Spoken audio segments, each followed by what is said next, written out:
You have a nap.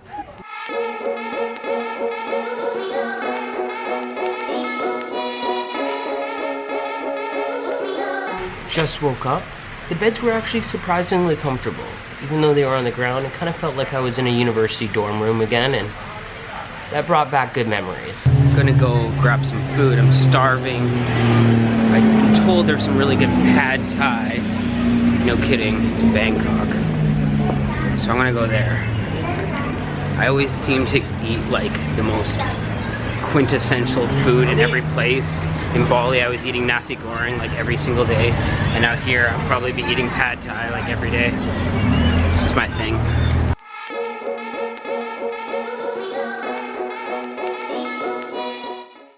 Just finished lunch. It was pretty good. It was not bad. The portions here are actually a lot bigger than they are in Bali.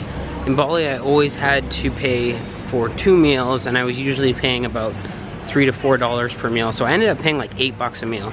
And here, looks like food's about $4 to $6-ish. And they give you a pretty good portion. It was delicious. I was shooting a time lapse, and then a guy just came up to me and started telling me all about stuff to do in Thailand.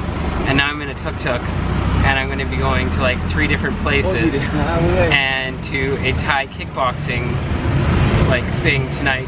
Traveling is nuts. It's just crazy how stuff works. How just the people you meet, and just like, you can have your day totally planned, but it's a horrible idea. Hey buddy, you gonna take me everywhere? Yeah, let's go in 1 minute. Okay. Take your time. My driver, he seems pretty dope.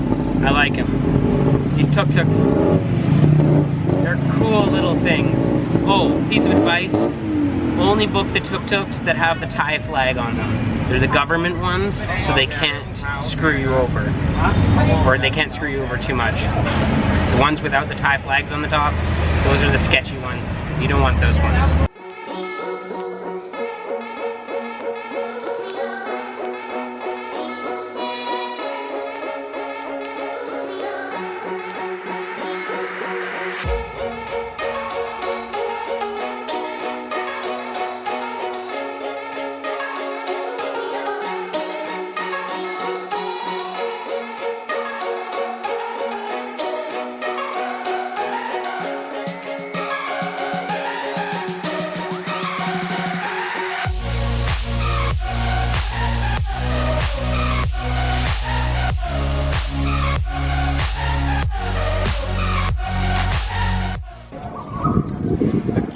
Looking good luck for you. Oh.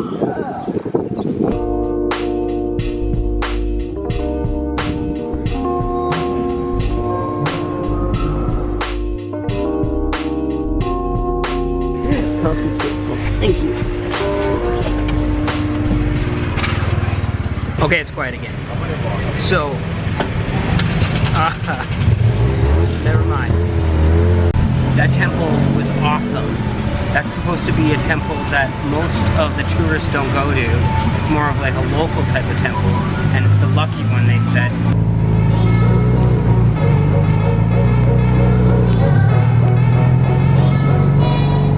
I'm now at my second temple. This one looks intense. I'll show you around.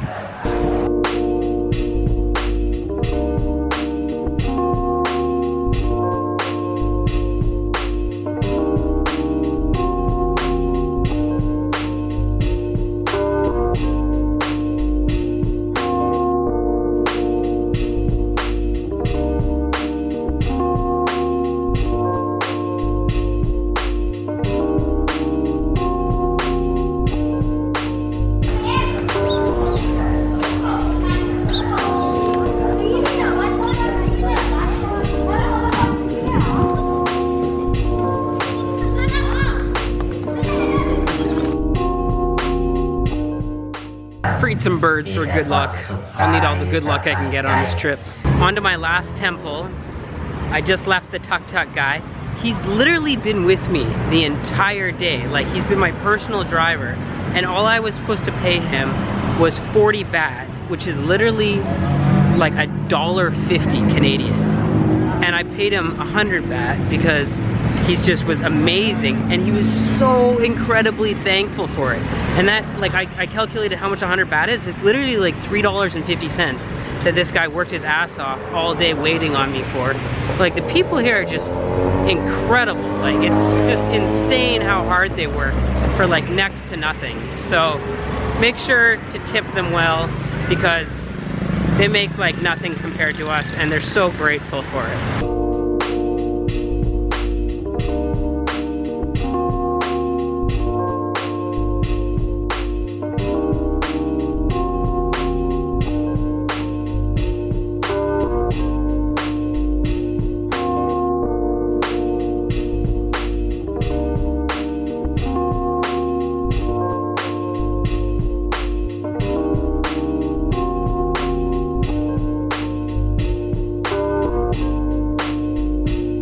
Got all my stuff for the next 2 weeks in here, thanks to the Thailand Travel Center. That place is just ridiculous. Like, oh my god, that woman was so amazing. She booked everything. Like, I don't need to book flights, I don't need to book my bus, I don't need to book boats. Every single thing, all my transfers, like everything is booked, all my hotels. So basically all I need to do is just like buy food for the next 2 weeks. You know how I normally tell you the prices of everything? Well, because I'm doing so much stuff and because I just paid a bunch of money for all this stuff, instead of telling you the prices for everything, basically for the entire duration that you're gonna see my mom in the vlogs, I paid 750 Canadian dollars per person. So basically we are traveling like from one side of Thailand to the next, and everything that you're gonna be able to see, well, yeah, we paid 750 bucks each for it.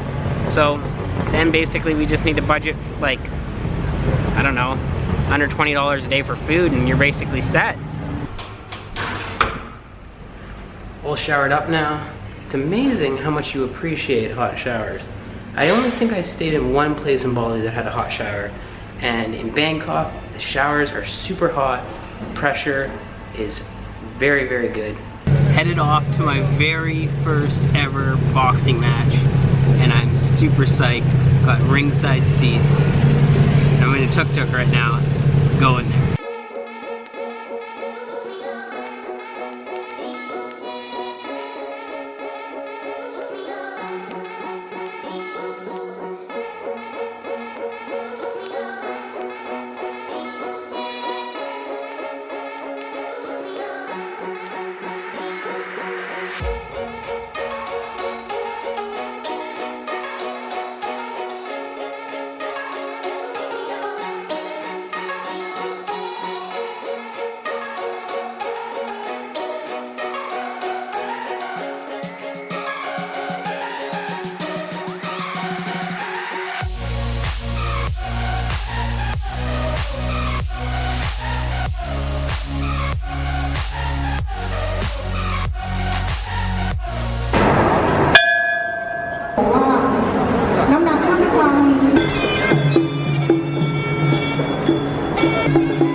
So my first Muay Thai match was incredible.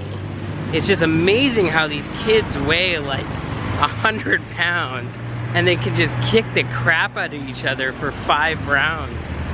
Really awesome to watch.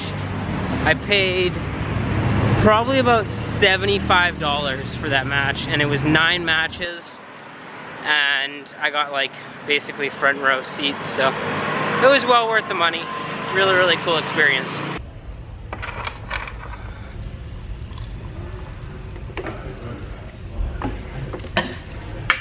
I'm currently feeling a little bit sick. My hostel was like minus 100 degrees last night. They keep it really, really warm all day long, but then at nighttime they just blast the air conditioning. So it was literally like sleeping in Canada, but outside. Yeah, it was really cold. So I got a sore throat and feeling kind of shitty. But lots of water though. That's the trick to getting well when you're sick. Drink as much water as you possibly can until you want to throw up. Well, not to that point, but drink a lot of water. Okay, let's get to the reason you're watching this entire vlog right now. Happiness equation part 2. Let's do it. So yesterday I talked about happiness equation part 1, which basically contained writing down as many possible things that you love in life. Love so much that you can do them every single day. If you haven't done that, watch my previous vlog, Happiness Equation Part 1. It covers everything that you gotta do. So now that you're on to Happiness Equation Part 2, I want you to go grab pen and paper or your notepad. I'll wait again.